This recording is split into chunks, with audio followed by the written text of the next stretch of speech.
कल 14 अगस्त को भारत ने विभाजन विभीषिका स्मृति दिवस भी बड़े भारी मन से हृदय के गहरे गांवों को याद करते हुए उन कोटि कोटि जनों ने बहुत कुछ सहन किया था, तिरंगे की शान के लिए सहन किया था, मातृभूमि की मिट्टी से मोहब्बत के कारण सहन किया था और धैर्य नहीं खोया था। भारत के प्रति प्रेम ने नई जिंदगी की शुरुआत करने का उनका संकल्प नमन करने योग्य है, प्रेरणा पाने योग्य है। आज जब हम आजादी का अमृत महोत्सव मना रहे हैं तो पिछले 75 साल में देश के लिए जीने मरने वाले, देश की सुरक्षा करने वाले, देश के संकल्पों को पूरा करने वाले, चाहे सेना के जवान हो, पुलिस के कर्मी हो, शासन में बैठे हुए ब्यूरोक्रेट्स हो, जनप्रतिनिधि हो, स्थानीय स्वराज की संस्थाओं के शासक प्रशासक रहे हो, राज्यों के शासक प्रशासक रहे हो,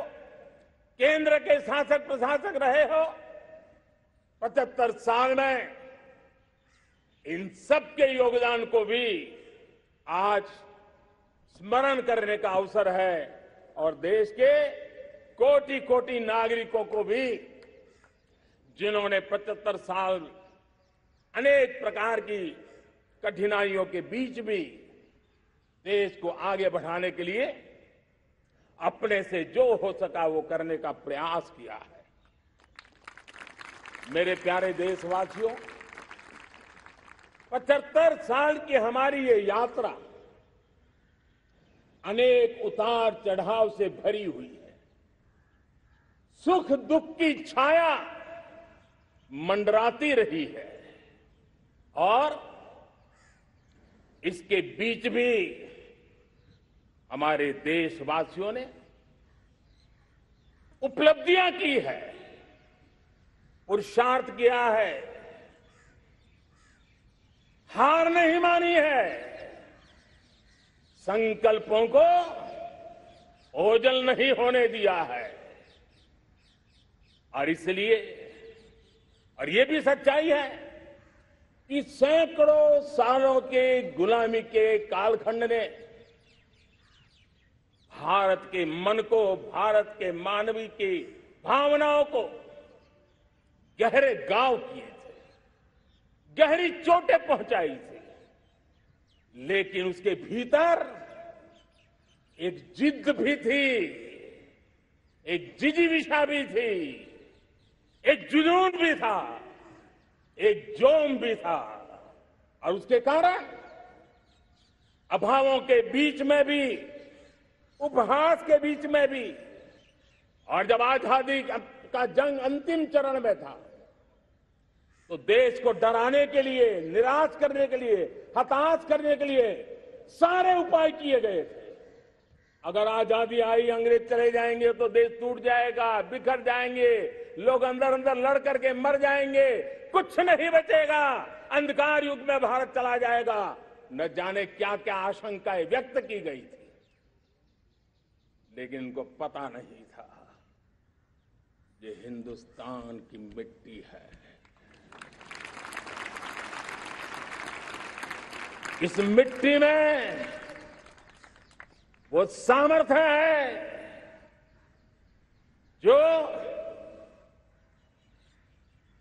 शासकों से भी परे सामर्थ्य का एक अंतर प्रभार लेकर के जीता रहा है, सदियों तक जीता रहा है। और उसी का परिणाम है हमने क्या कुछ नहीं झेला। कभी अन्न का संकट झेला, कभी युद्ध के शिकार हो गए, आतंकवाद ने डगर डगर चुनौतियां पैदा की, निर्दोष नागरिकों को मौत के घाट उतार दिया गया, छद्म युद्ध चलते रहे, प्राकृतिक आपदाएं आती रही, सफलता विफलता, आशा निराशा, न जाने कितने पड़ाव आए हैं, लेकिन इन पड़ाव के बीच भी भारत आगे बढ़ता रहा। भारत की विविधता, जो औरों को भारत के लिए बोझ लगती थी,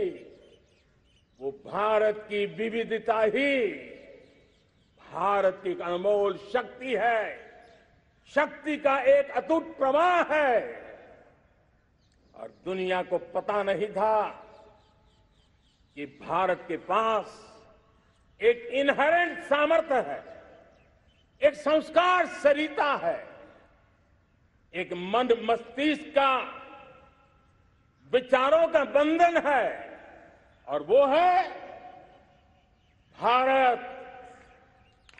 लोकतंत्र की जननी है,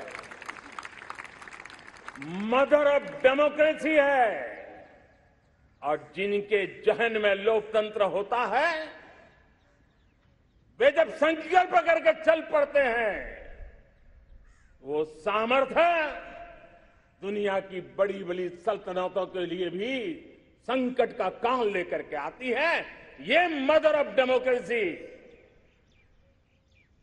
ये लोकतंत्र की जननी हमारे भारत ने सिद्ध कर दिया कि हमारे पास ये एक अनमोल सामर्थ्य है।